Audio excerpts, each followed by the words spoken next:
Let's get started. Just let me give you a little preview. This is something I'm working on now. I'm trying to pull different things together, and it's really about influence with less effort. And it's about influence and really extending your influence with less effort and getting you have influence beyond the people that you're interacting with and getting people to carry it forward with you. So what I'm going to do is I'm going to share a framework for you, and the framework is a summary is in the on the screen there right now, because remember, success is a team sport. It's getting others to help you carry that influence further is what's going to really make you much more powerful in any organization and allow you to make a bigger impact as well. Okay, so if you think about very quickly, this framework is really six pieces. It starts with you. The foundation of your influence is you knowing you. However, you need to know how far you need your influence to travel. You have to have a target as to where you want that to travel.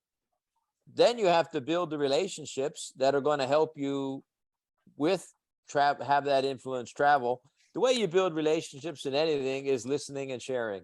And it really starts with listening. And then you think about this, if you have this influence you want people to carry on, you have to package it in a way that they'll carry it on for you. So that's what we're going to cover today. It's all be about, some core communication influence skills that will make you much more successful uh, and help you to have more influence with others with less effort. Okay.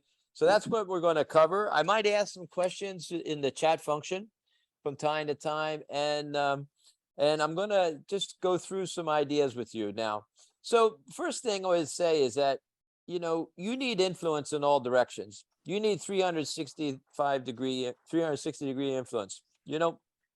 It's so important that you have the ability to influence others. They say leadership is influence and influence is leadership. And I think that's really, really true. But let me ask you a quick question and type your answer into the chat function. When you're in an organization, where where does your power come?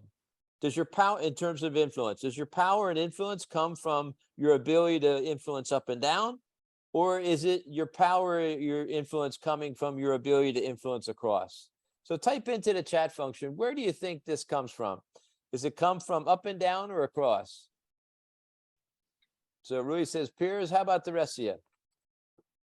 Yeah, you're all saying across. So, you think about this, you need very good influence because you don't have leverage with people across the company, out in the customers and vendors. You have to have strong influence. If you're influencing up, generally bosses have to listen to you because you're helping them get their bonus. And you're influencing down, they definitely have to listen to you because you're paying them. So, the more we grow our influencing skills, the more we're it's a foundation for even greater success for ourselves. So keep that in mind. When I taught at the IE Business School in the MBA programs, I often I coached the Global Executive MBA for 4 years informally, another 4 years formally as part of the program. And the number one students who got the best grades and also had the best jobs and in their career, they all had the ability to influence their peers. So if you have strong influence skills, you don't have to always use your boss power. You can use your boss power and have it in reserve for when you really, really need it. The second thing here about influence I want to share with you is, basically, when you're communicating with people, you have three goals. You want them to think a certain way, you want them to feel a certain way, and you want them to achieve something. So, you always have those goals, but it's really getting them to feel that gets people taking action. It's the emotion, it's the feeling. So the more you can engage people, the more you make it personal for them, the more they have the feeling, the more power you're going to have in your influence as well. So keep in mind those two things right up front. You have to have the ability to influence in each direction, especially with peers. And, it's about creating a feeling in others. And when you get those people feeling and they want to help you make this thing happen, then that's really where your power comes in your influence. So let's take a look at the framework here. I shared very quickly at the top this concept and so forth. But what I'm trying to get across here in terms of this influence with less effort is you're going to have stronger influence if it's not always coming from you. In other words, you have people who will carry this influence on for you. And so the framework is really built around that and about how you engage people. So just a quick summary again, and then I'm going to go through all the pieces. You need to know yourself well. The foundation of your influence is you knowing you. It helps you to adapt to others and helps you to engage others in a more powerful way. But that's only to start. Where your target is for the influence is where it needs to travel.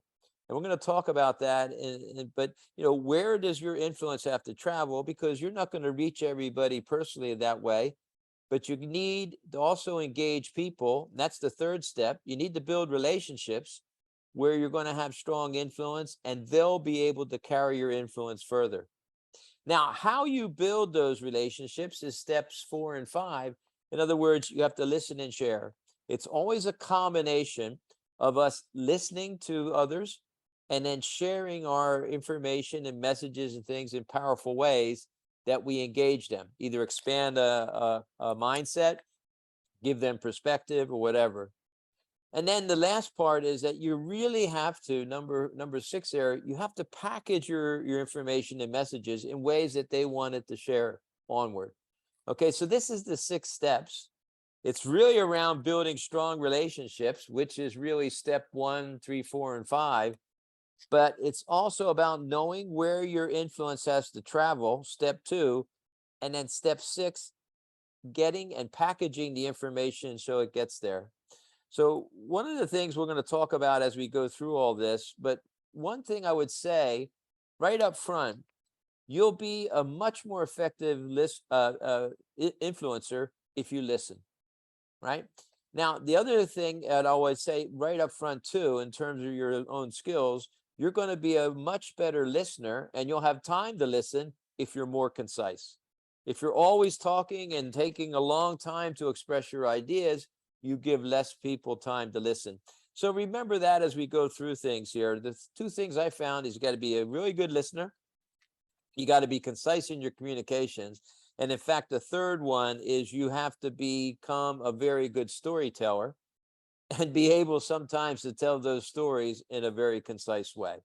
So here's the framework.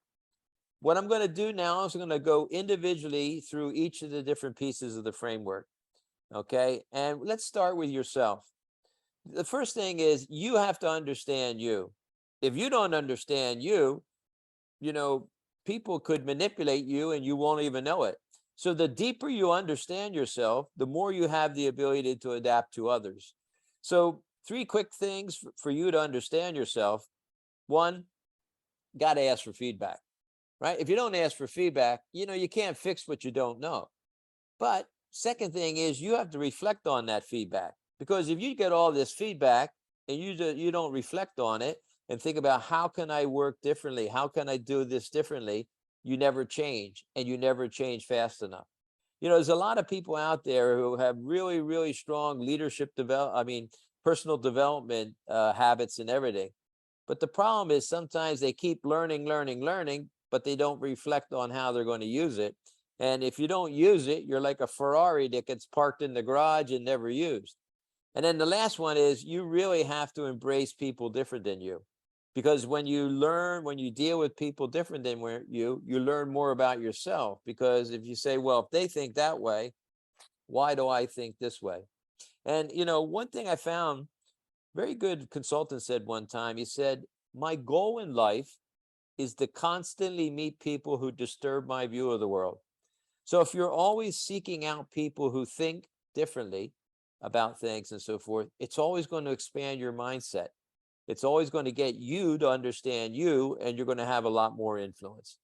But the key thing around here also, you understanding you and engaging others and influencing others, is when you understand yourself, you'll be more consistent in your behaviors. And so let me ask you a quick question. Type into the chat function.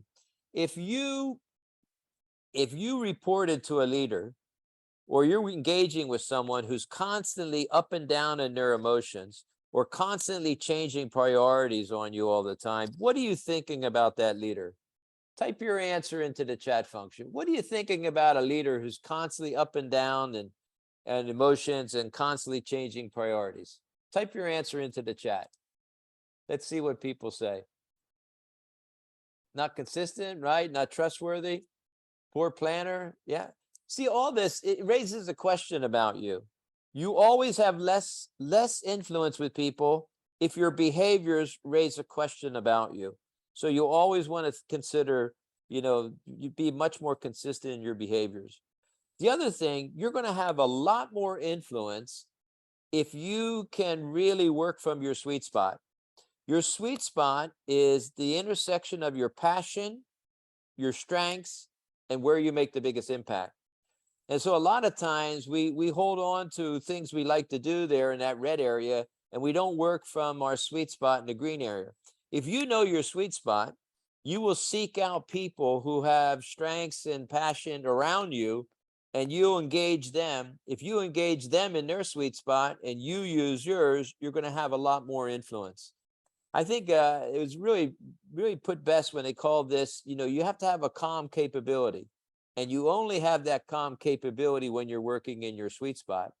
And to a certain extent, you don't have a big ego, but you should have a quiet arrogance about what you do, because people will listen to you if you appear more confident.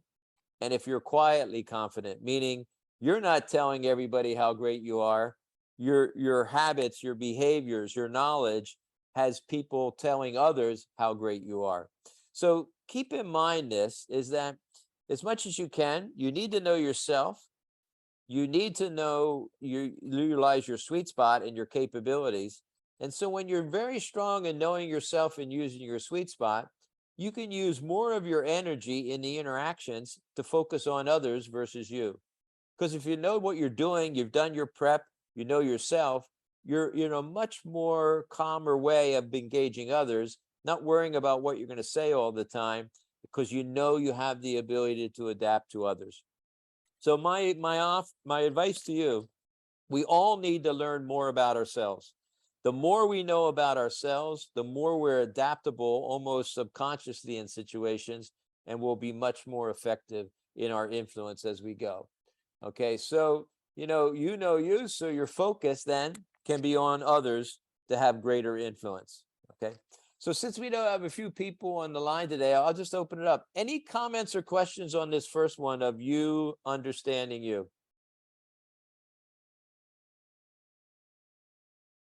No? Okay. Now, second one is key, is knowing how far your influence needs to travel. This is really key, because if you don't know how far your influence needs to travel, you probably won't engage the right people, or when we talk later, package the right information to get it there. So let me tell you an example here. Let's say we have 2 cement blocks, and over the cement blocks, we have a board. And I need to karate chop this board in half. And I want to karate chop the board in half and cut it in half with my hand. Where am I thinking with my hand? Type your answer into the chat function. Where am I thinking with my hand if I need to karate chop this board in half? Where do you think? Let's see what people say in the chat. Where do I need to think with my hand if I need to karate chop this board in half? Anna says in the middle. How about the rest of you? If you think about it, halfway of the board, yeah, in the middle. You think about it, I'm thinking all the way to the floor, because I need enough power to go through the board to cut it in half. That's what we need to think about when we're thinking about where our influence needs to travel.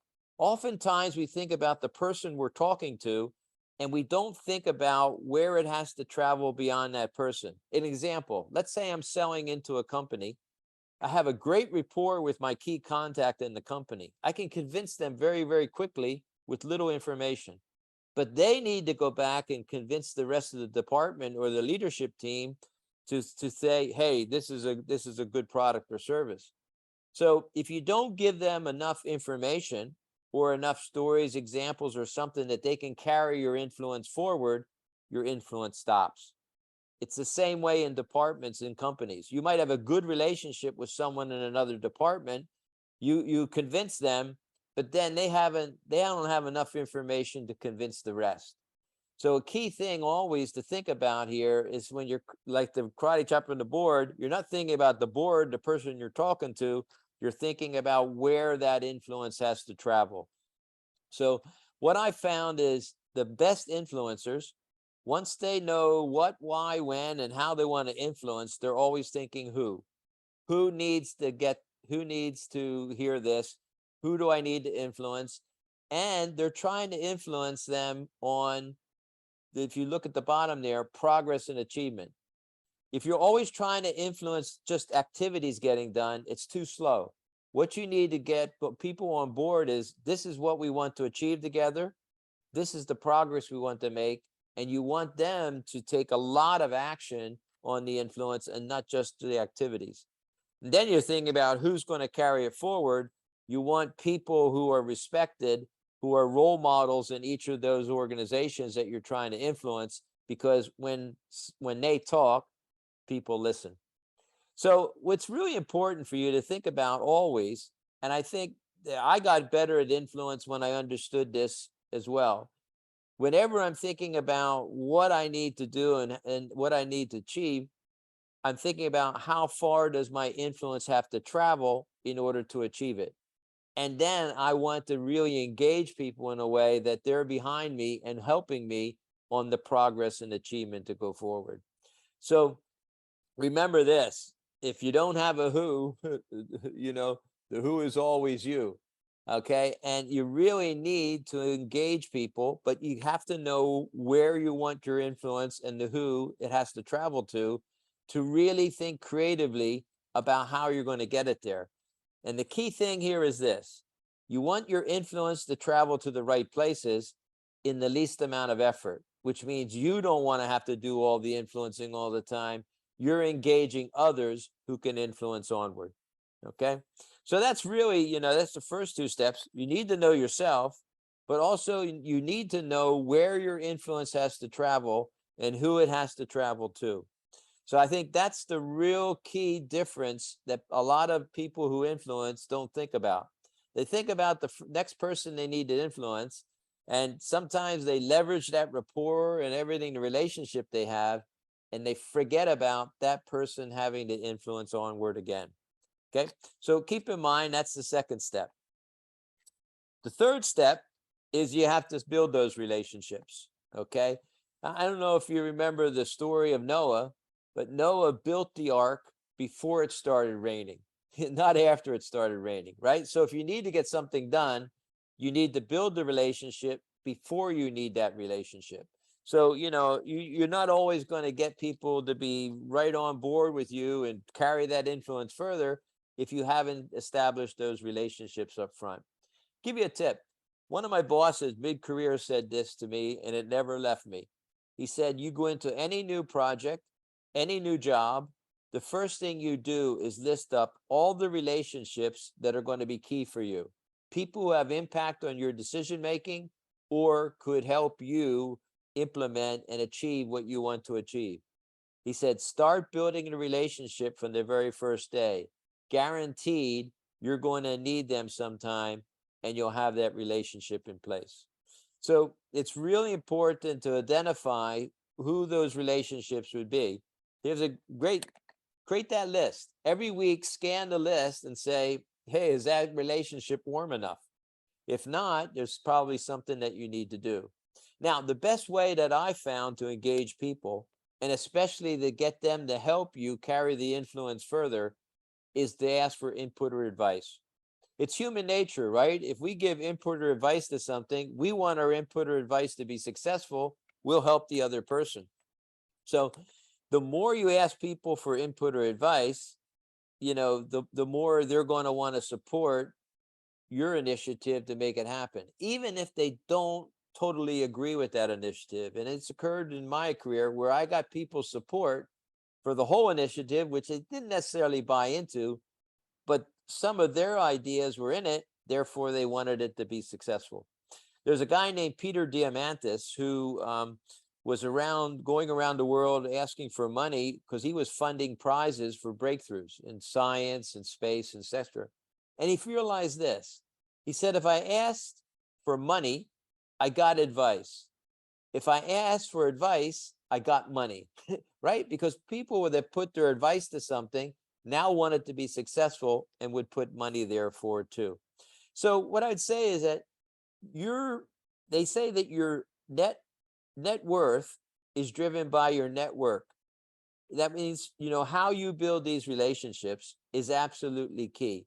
And, the relationships are what's enabling people to carry your influence further. So if you don't have those relationships or foundation of good quality relationships, you don't have people who can carry your influence further. And it's really, to be honest, it's really about engaging people and keeping them engaged with you. And that's what you'll see on the right-hand side there. One of the best ways to engage people is right door, right floor. You're not going to engage people only talking about what you want. You will engage people talking about what they want. And you will keep them engaged if you talk to them at the right level of details that they're the most comfortable with. So oftentimes you might engage people with what they want, but you're talking about details that they're not interested in or whatever. You're not talking at the right level of details. So what I found, the best way to really engage people is to remind yourself before every conversation, what's the right door, right floor? And let's say you're meeting someone for the first time, then you probably have to ask a few questions to understand what's within their self-interest or what's most important to them. So keep those in mind, because it's very, very powerful. It's very, very powerful, to really invest the time to understand what's important for others, because you can always wrap what you want inside what they want, and you're going to be much more successful. So we talked about you understanding you. We talked about understanding where your influence needs to travel. And the third thing we're talking about right now is having the relationships with people who are going to help you have that influence travel. In other words, they're going to be ones that are going to carry it forward for you. So you want to keep in mind that the quality of your relationships are going to drive your success and your influence. And relationships are not something you can just use.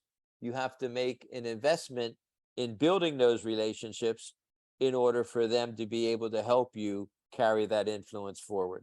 Okay, so that's the first three of the 6 steps.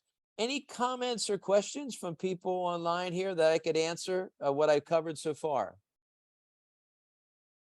Just take a minute and see if there's any comments or questions.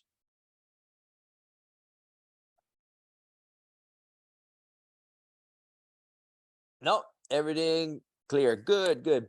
So keep in mind these 3 things. Now, if you know yourself well, and your foundation for your influence, if you know where your influence needs to travel, you know who's the key people who are going to help you have that influence travel to the right who's, then it's about engaging those relationships. And there's 2 key things that I found, and it's about listening and sharing. And let me ask you a quick question for those on the line. If someone doesn't listen to you, how do you feel? Type your answer into the chat function. If someone doesn't listen to you, how do you feel? Let's see what people say. Yeah, frustrated. What else? Any others? Yeah, pissed. That's a good one. Upset. Yeah. Yeah.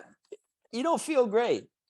One of the best ways to engage people is to just listen to them. Now, we don't have the opportunity to listen forever and everything. We can't listen all the time. In fact, the most successful people, by nature, they're very impatient people, right? So they don't really want to listen too long, right? But I found you have to have strategic patience. In other words, you have to really ask questions and listen more in order to really engage people. And think of it this way. When you ask questions, you're in the control of conversations. When you're doing the majority of talking, you're not really in control of it. So the questions direct the conversation and guide it. And, here's an interesting one. people who verbalize what they're going to do tend to do it better and stronger than if they haven't verbalized it. So you'll find that the most successful influencers are asking the right questions for others to verbalize what they want them to do, and it also confirming if they understood those things. But also, you have to engage people and you have to follow up with people to make sure what they're doing and they feel valued about what they're doing. Because if you ask them to do certain things and you ask them to help you with certain things and you don't follow up with them from time to time, they're thinking, boy, this isn't important. So there's a really art form to following up. You don't want to follow up to be a pest or these type of things, but if you follow up in the right way, you're basically telling others this was important. Okay. And really, what you're trying to do is you're trying to understand others in the best way possible so that you can adapt to in the right ways in those key moments when you have the most influence. So think about this. If we go back to building the relationships, if you're just meeting someone for the very first time and you're doing all the talking, you have no clue what's most important to them, and you will not be able to influence them as well. So our power in terms of getting things done, getting people engaged, and getting people stay engaged is in the power of asking good questions and then also following up in the right way. And the more we're aware of things, the more we're aware of what's most important to them, the more we can adapt our messages and we can get a lot more influence. So your influence is more of not what you say. Your influence is in the power of the questions you ask and getting them to verbalize, what you want them to do. I'll give you an example here.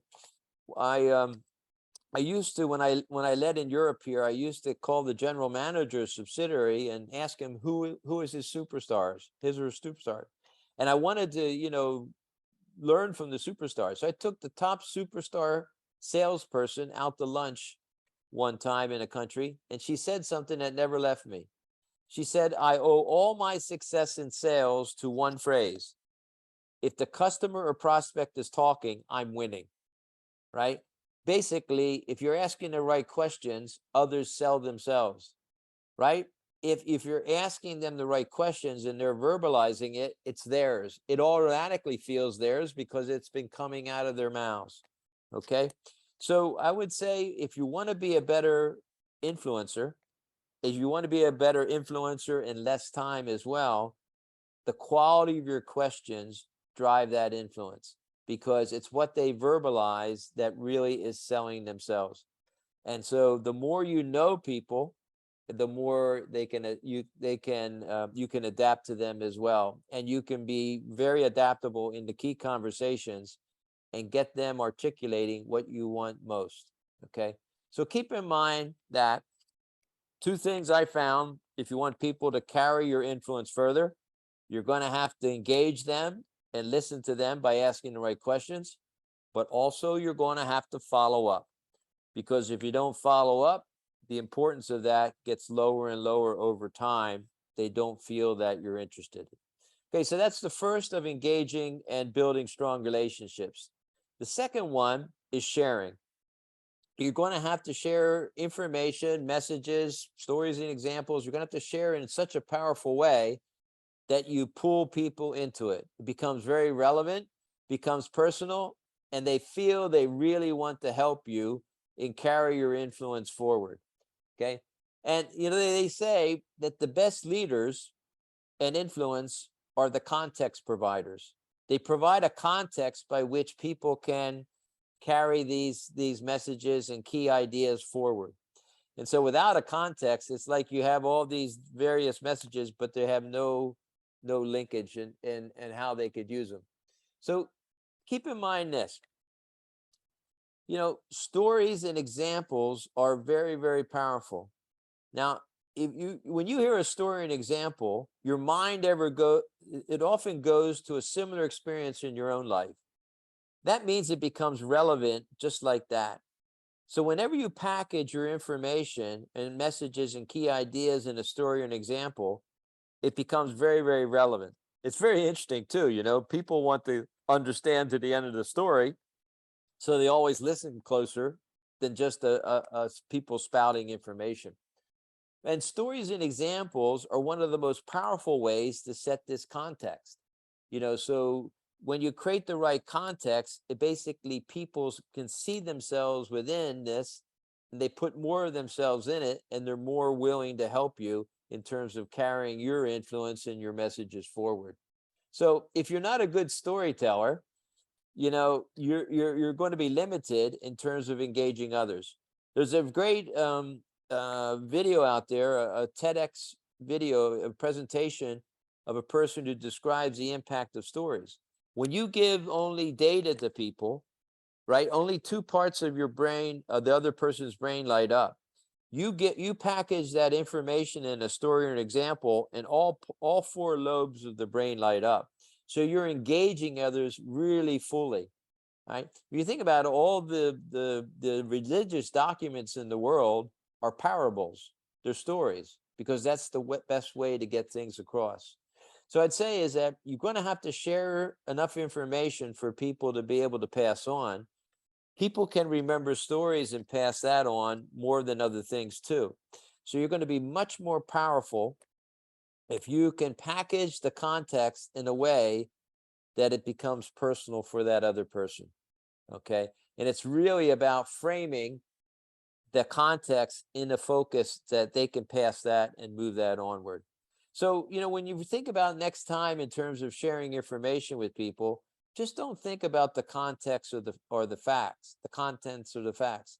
Think about the context and the feeling you want to get across, and think about how you could use stories and examples to make it very personal for people quickly. And that's what I started at the top of the call. I said, one of the key things of a good communicator is being concise. When you're talking to certain very busy people, those stories need to be concise. When you're talking to others, you can expand it more, and you might have to expand it more for certain personalities. But what I've learned over the years is to be able to tell a story or information or message in as short as possible. And one things I'm known for people who have seen me a number of times, is to be able to explain the complex in very few words. But what I always try to do is make the complex in fewest words, and at least have a few stories and examples that I could use for every situation. Now, one other comment about this sharing. Think about this. If you don't do your own personal development, and you're not reading books and learning about others and engaging others, the stories and examples only come from your own life.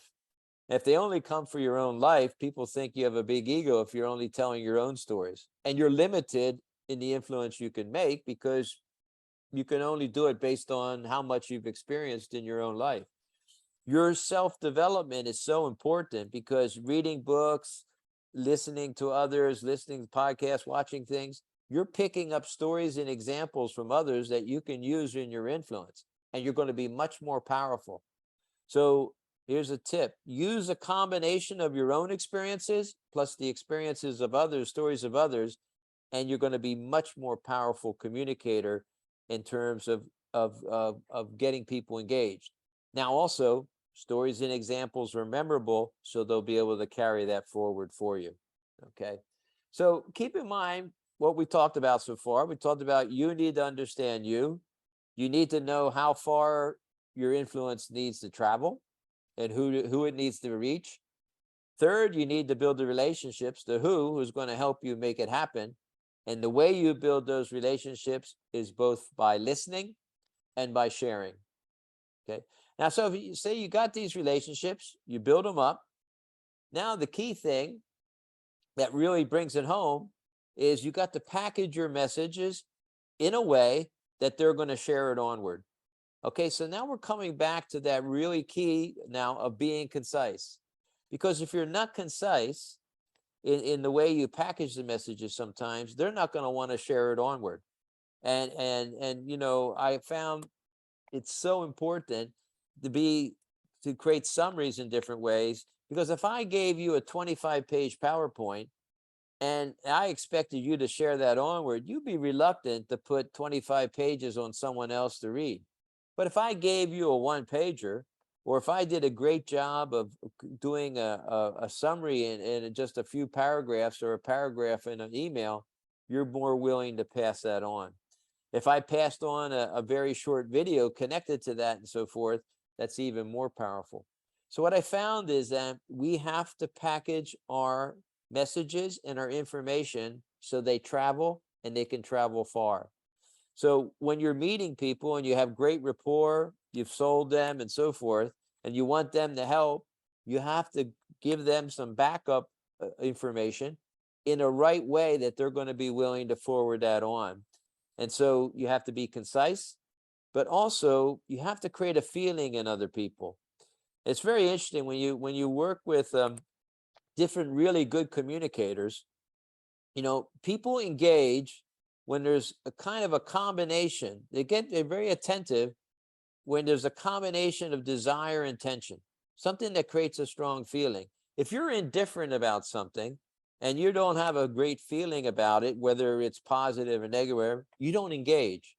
So what I found is when you're dealing with people and you try to get them to help you influence onward, it's a combination of really creating some desire, but also some tension. If you think about it in terms of selling, there's an element of that in selling, right? You want to create a desire for the product or service. You want to create a little tension as to why they need it or why they need it now, and they need to take some action and so forth. So what I found on this is that you have to package your message in a way, not just to reach the person you're talking to, but in a way that they can share it onwards to reach where you need your influence has to travel. I think over the years, in my own experience, I was always more successful when I thought of where the information, where this influence has to travel, and I packaged it right away. In other words, I had the conversation with people, and I'm giving them something either in the conversation or right after the conversation in a follow-up email that they'll be able to carry it on right away. So keep in mind you have to frame it and reinforce the context. You've got to be concise. You've got to drive some feeling in behind it. And the last thing here I would say is this: people carry forward what becomes a dominant thought for them. If you've heard me speak in the past, you know that, what we do consciously is only 2 to 4%. What we do subconsciously is 96 to 98%. So when we can influence other people's dominant thoughts, they're going to see more ways to carry this influence forward. They're going to see more ways to action what you want to have happen. So that means that the best way to do that is to reinforce and maybe follow up on different things, as we talked about, to make sure it stays top of mind for people. And that's a really interesting thing in today's world, where we have so much information and so many social media channels and everything. People are bombarded with tons of information. But the goal, if you want people to carry things forward, you have to package it in a way that it stays top of mind. That's why, when you see people selling different things and so forth, they give, the coffee coasters or coasters to put their coffee on. They put something that's going to be around your desk, because then you're going to see that all the time and be reminded of them, etc. Okay. So those are the 6 pieces here. Now I go through again for you. You need to understand yourself, but before you start building relationships, you have to understand where your influence has to travel. Come back to the middle. You got to build the relationships there. The way you do that is through listening and sharing. And you have to consider how you're going to package the information so that people that you're engaging, the relationships, can carry it forward. So those are the key concepts I wanted to share today. So think of what you need to do in your own cases, what you need to strengthen in terms of your own to improve your own influence. Now, this is just the first time I'm sharing this. I'm going to be revising it because I get some experience in sharing. But I want to highlight a couple things here in terms of, have these things, top of mind for you when you're trying to influence others. You really need to think about that one on the right there, traveling. How far your influence needs to travel, because sometimes that determines what are the right relationships you need to build to get it there, and you can save you a lot of time. So everything I talked about today is about building your influence, having it travel in a way with the least amount of effort. You do it through basically knowing where it needs to go, and then also having the relationships and building relationships and packaging your messages in a way that it can travel. Those are the keys. You need to know all the pieces there and so forth, but it's really about where you need to have that you need the influence to travel. That's number one. And then the relationships and how you share information so they'll help you carry it forward. So keep in mind those two. And you need all the ones here in terms of detail to be the most effective. But if you don't know those two, you don't have an efficient way, or you're going to have a less effort way to make things happen. Okay, so one thing is, if you've seen the deck already, if you signed up, here's some influencing factors I collected from all the gurus around the world. So that gives you some ideas of some things that you can use in terms of influencing techniques. And then let me just open up. Any comments, questions on what we covered, and any key things what your key takeaways are? Does anybody want to open up their mic and say, here's some key things I took away today? So any key questions or key takeaways?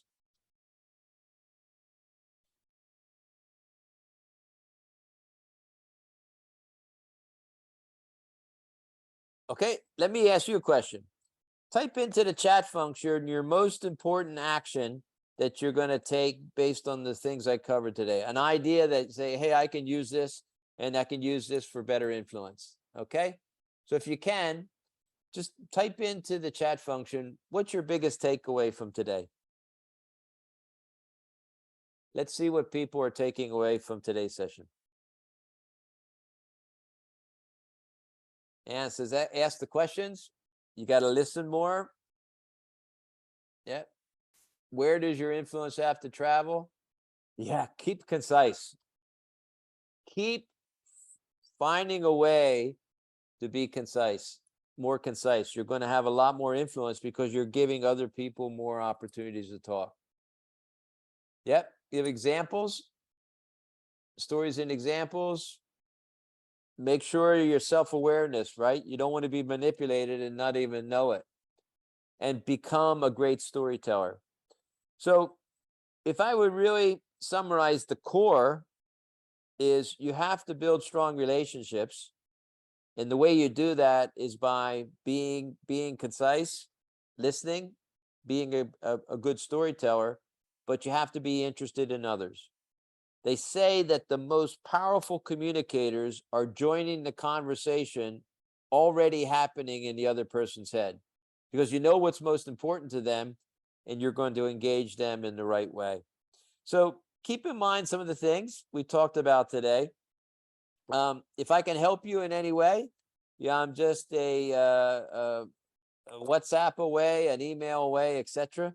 My goal is to help you be able to have more influence with less effort. These are some ideas. I'm going to repackage some of these things based on the experience today of delivering it. And if you have any comments, please send me an email or so forth, and give me some advice and so forth. But I'll be putting together an article on this, probably very concise, that you can share with others and you can use for your own reference as well. So thank you very much for your time today. Hope you got some ideas you can use, and look out for the recording of this if you need it, and also for the article that's going to be coming soon. Thanks a lot. Take care now.